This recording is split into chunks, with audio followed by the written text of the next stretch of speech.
સુરતમાં ભારે વરસાદની સ્થિતિ પર વહીવટીતંત્ર સતત નજર રાખી રહ્યું હોય તેમ આઈસીસીસીસી ખાતે મેયર, કલેક્ટર અને મનપા કમિશનર સહિતના અધિકારીઓએ હાઈ લેવલ મોનિટરિંગ હાથ ધર્યું હતું.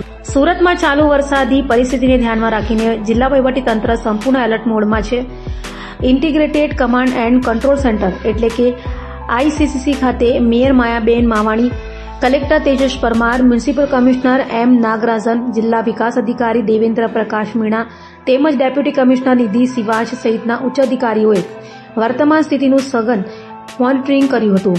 શહેરના વિવિધ વિસ્તારોમાં વરસાદની અસર, પાણી ભરાવ, રાહત અને બચાવ કામગીરી તેમજ તંત્રની કામગીરીની સતત સમીક્ષા કરવામાં આવી રહી છે. નાગરિકોને સમયસર મદદ મળી રહે તે માટે તમામ વિભાગોને સતત સતર્ક રહેવા સૂચના આપવામાં આવી છે.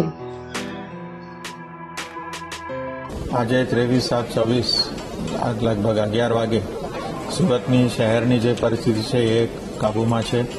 એની અંદર સીમાડા ખાડી અને બેદવાડ ખાડીના જે પાણીનું લેવલ છે એ ડેન્જર લેવલથી ઉપર ચાલી રહ્યું છે. 34 જેટલા જગ્યાઓમાં લો લાઇન વિસ્તારમાં પાણીનું ભરાવ થયેલું છે, જેનું નિકાલનું કામગીરી યુદ્ધના ધોરણે ચાલી રહેલ છે. 22 જેટલા લોકોને આપણે રેઇન શેલ્ટર ઉપર ખસેડવામાં આવેલી છે. ગઈકાલે રાત્રેથી એમને ત્યાં રહેવા જમવાની વ્યવસ્થા અને સુરક્ષિત સ્થળ પણ આપવામાં આવેલું છે.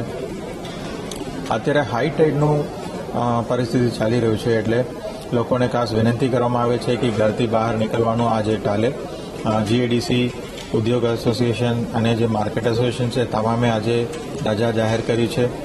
એ સાથે સાથે લગભગ 26 જેટલા જે બસ રૂટ છે, સિટી લિંક બીઆરટીએસ છે, એ પણ બંધ કરવામાં આવેલી છે. પોલીસ ખાતાના સાથે રહીને અલગ અલગ જગ્યાઓમાં બેરિકેડિંગ પણ કરીને ટ્રાફિકને પણ નિયમન કરવામાં આવે છે અથવા બંધ પણ કરવામાં આવેલું છે. આ હાલતમાં તમામ નાગરિકો આજે જેટલું થાય એટલું ઘરથી બહાર નીકળવાનું ટાલે અને ઘરે સુરક્ષિત રહે.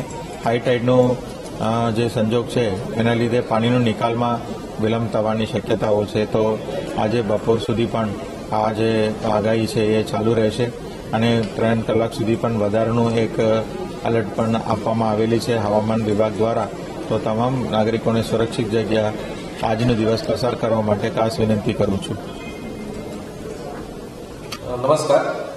सूरत में आज 23 जुलाई 11:30 की स्थिति पे बरसात की जो स्थिति है उसके बारे में मैं थोड़ी माहिती देना चाहूँगा.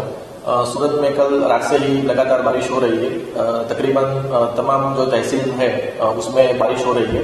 सबसे ज्यादा ऊपरपाड़ा में सुबह 2 बजे से लेकर 6 बजे तक 10 इंच जितनी बारिश हुई और सुबह 6 बजे से लेकर 10 बजे तक भी 7 इंच जितनी बारिश हुई है.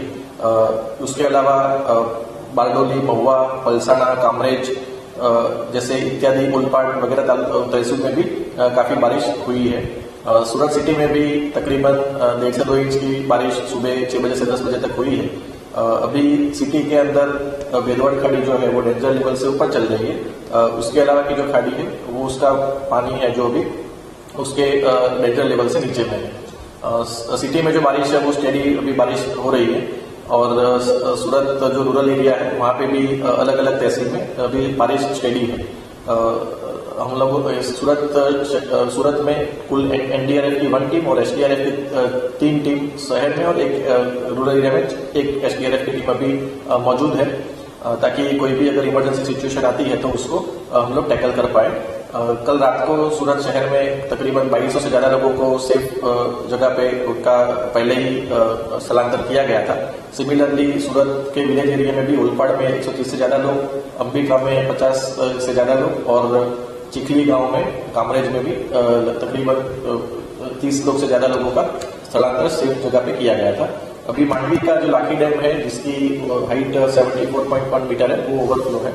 उसमें से 90 क्यूसेक के अराउंड पानी अभी बाहर जा रहा है, जिसमें जो नीचे उसके लो लाइन विलेजेस है उसमें हम लोगों ने सूचना दे दी है ताकि वो अपने सेफ जगह पे पहुंच जाए.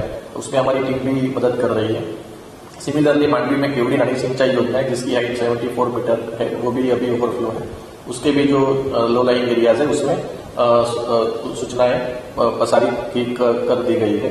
अभी ओवरऑल जो कंडीशन है वो स्टेडी है लेकिन फिर भी हमारी टीम पूरी नजर बनाए रखे है किसी को भी अगर कोई डिस्ट्रिक्ट लेवल पे कोई कंट्रोल रूम का अगर कोई इश्यू हो तो हम फोन नंबर 261-266-3200 पे संपर्क कर सकते हैं। ये सूरत डिस्ट्रिक्ट का डिजास्टर कंट्रोल रूम का नंबर है।